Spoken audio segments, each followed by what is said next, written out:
Finally tonight, as promised, a special comment about Ted Koppel's op-ed piece in the Washington Post yesterday entitled Olbermann, O'Reilly, and the Death of Real News. And I apologize up front for the heavy self-reference, but I hope you will agree that this is important. When Walter Cronkite died 16 months ago, he was rightly lionized for the quality of his work and the impact he effected on television news. He was praised for his utter objectivity and impartiality, and implicitly, and in some cases explicitly, there was wailing that this objectivity had died with him. And invariably, the same few clips were shown with each obituary. It was the night Cronkite devoted 14 minutes of the 30-minute-long CBS Evening News to a remarkable report on Watergate, which devastated the Nixon administration. One so strong that the administration pressured CBS merely to shorten the next night's follow-up to just 8 minutes. It was the extraordinary broadcast from Vietnam from 4.5 years earlier, in which he insisted that nothing better than stalemate was possible and that America should negotiate its way out, not as victors, but as an honorable people who lived up to their pledge to defend democracy and did the best they could. All that newscast did was convince the 36th president of the United States to not seek re-election. The deserved and heartfelt sadness at the loss of a great journalist and a great man had been turned into a metaphor for the loss of a style of utterly uninvolved, neutral, quote, objective reporting. Yet most of the highlights of the man's career had been those moments when he correctly and fearlessly threw off those shackles and said what was true and not merely what was factual. It has been the same with every invocation of Edward R. Murrow. Murrow would never have stood for the editorializing of today in his newscasts. The Murrow radio reports from London rooftops during the Blitz of 1940 are replayed and forever should be, and their creator is offered as a paragon of straight reporting. Yet it is never mentioned that as they happened, CBS was pressured to stop those searing explosions of truth from London, because our political leaders of the time believed they would unfairly influence Americans to side with the British when the nation was still officially neutral and the Republican Party was still completely convinced that there was a deal to be made with the Nazis. President Roosevelt did not invite Murrow to the White House to congratulate him on his London reports because they were fair and balanced. Similarly, the journalism students of now 7 different decades have studied the Murrow broadcasts about Senator Joseph McCarthy from 1954. These are properly lauded as some of the greatest moments, not merely in the history of American journalism. They are considered such in the history of America. The story is told that a cowering, profit-hungry press stood idly by or even rode McCarthy's paranoia for circulation and for ratings, while the blacklist and the fear grew. And then Murrow slayed the dragon. Always left out, sadly, is the truth that within hours of speaking truth based on facts, Murrow was attacked as a partisan.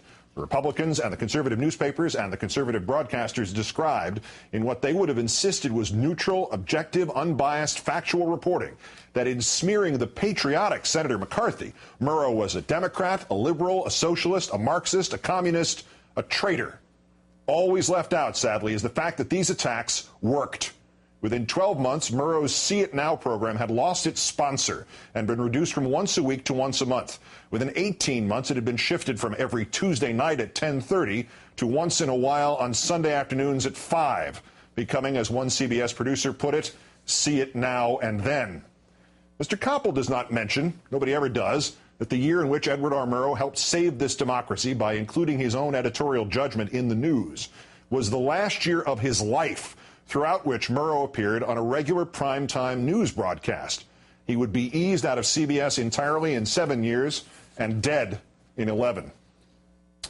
The great change about which Mr. Koppel wrings his hands is not partisanship nor tone nor analysis.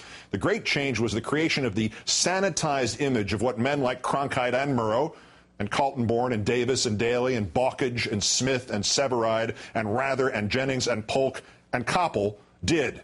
These were not glorified stenographers. These were not neutral men.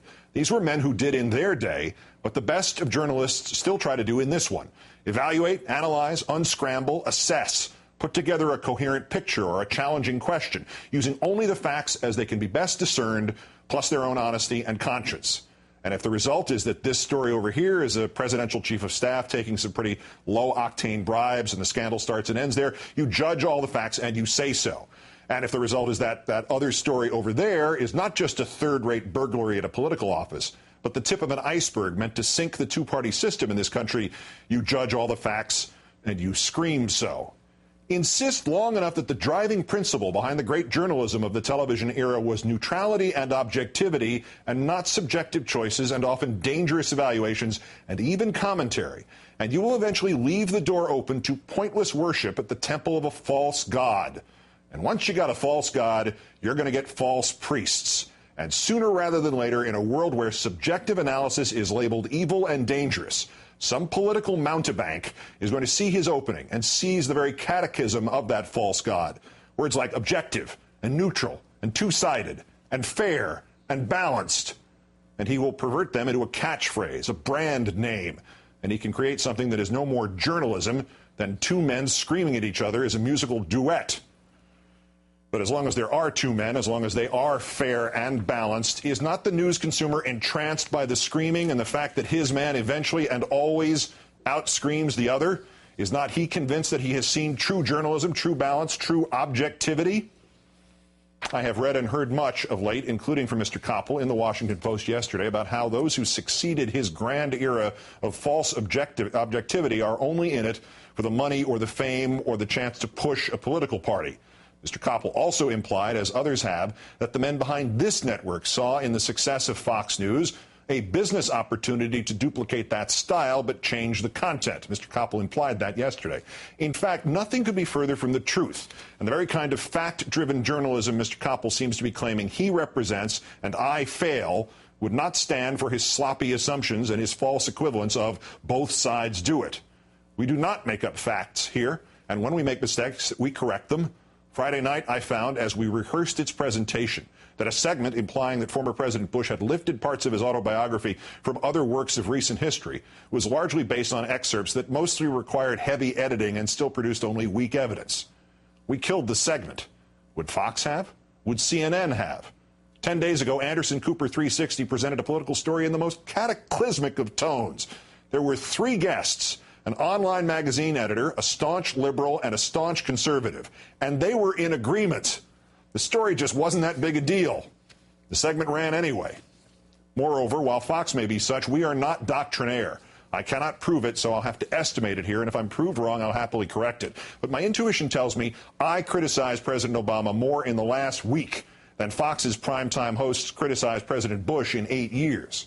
To equate this network with Fox, as Mr. Koppel did, to accuse us of having our own facts, is another manifestation of a dangerously simplified understanding of modern news. This guy says the moon is a planetary fragment orbiting the Earth. This other guy says it's actually the body of the late Vince Foster. Have them both on and let them debate. It's fair and balanced. And to the charge that a bunch of bean counters seized upon a business opportunity, I have been here for every moment of this network's evolution. It began in 2003 when slowly, one fact at a time, we began to challenge the government's rationalization for the war in Iraq. A year later, I was told by the former president of this network that he did not want me or us to be a liberal answer to Fox News.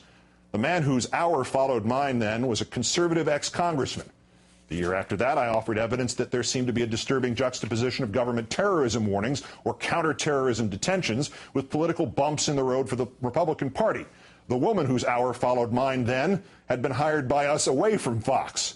The year after that, I did the first of these special comments, and I fully expected that I might be fired after it. The year after that, I had to spend urging my employers to give my guest host her own show.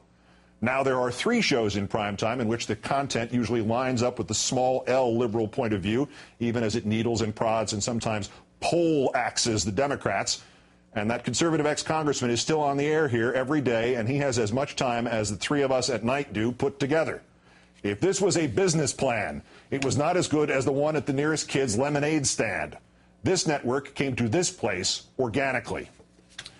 And therein lies the final irony to what Mr. Koppel wrote yesterday. We got here organically in large part because of Mr. Koppel. His prominence, you will recall, came when ABC News and sports president Roone Arledge, who never permitted business or show business to interfere in his judgments and his journalistic pledge of allegiance. When Mr. Arledge made the subjective and eminently correct decision that the hostage crisis at the U.S. Embassy in Tehran merited half an hour or more each night of the network's time in 1979. This was not the no-brainer that retrospect may suggest. CBS and NBC and PBS certainly did not do it. Even when CNN signed on in the middle of the next year, it did not do it. Arledge made his decision just 4 days after the hostages were seized and stuck with the story until it ended, defying the conventional wisdom of television and constantly pressing the government and questioning the official line. And even after those hostages were freed more than a year later, the half an hour of news, now renamed Nightline, continued. And each night for 26 years, Mr. Koppel and his producers and his employers subjectively selected which, out of a million stories, would get the attention of his slice of American television for as much as a half an hour at a time. Which story would be elevated and amplified, and which piles upon piles of stories would be postponed or tabled or discarded or ignored. Just as the story of Mr. Murrow's career emphasizes McCarthy, but not the fact that the aftermath of the McCarthy broadcast buried Murrow's career, the stories of Mr. Koppel's career will emphasize the light he so admirably shone on the Iran hostages. Those stories, though, will probably not emphasize that in 2002 and 2003 and 2004 and 2005, Mr. Koppel did not shine that same light on the decreasingly coherent excuses presented by the government of this nation for the war in Iraq. 14 consecutive months of nightly half hours on the travesty and tragedy of 52 hostages in Iran. But the utter falsehood and dishonesty of the process by which this country was committed to the wrong war, by which this country was committed to dishonesty, by which this country was committed to torture, about that, Mr. Koppel and everybody else in the dead objective television news business he so laments, about that, Mr. Koppel could not be bothered to speak out. Where were they? Worshipping before the false god of utter objectivity. The bitter irony that must someday occur to Mr. Koppel and the others of his time was that their choice to not look too deeply into Iraq before or after the war began was itself just as evaluative, just as analytically based, just as subjective as anything I say or do here each night. I may ultimately be judged to have been wrong in what I am doing. Mr. Koppel does not have to wait. The kind of television journalism he eulogizes failed this country, because when truth was needed, all we got were facts, most of which were lies anyway. The journalism failed, and those who practiced it failed, and Mr. Koppel failed. I don't know that I'm doing it exactly right here. I'm trying. I have to, because whatever that television news was before, we now have to fix it. Good night and good luck.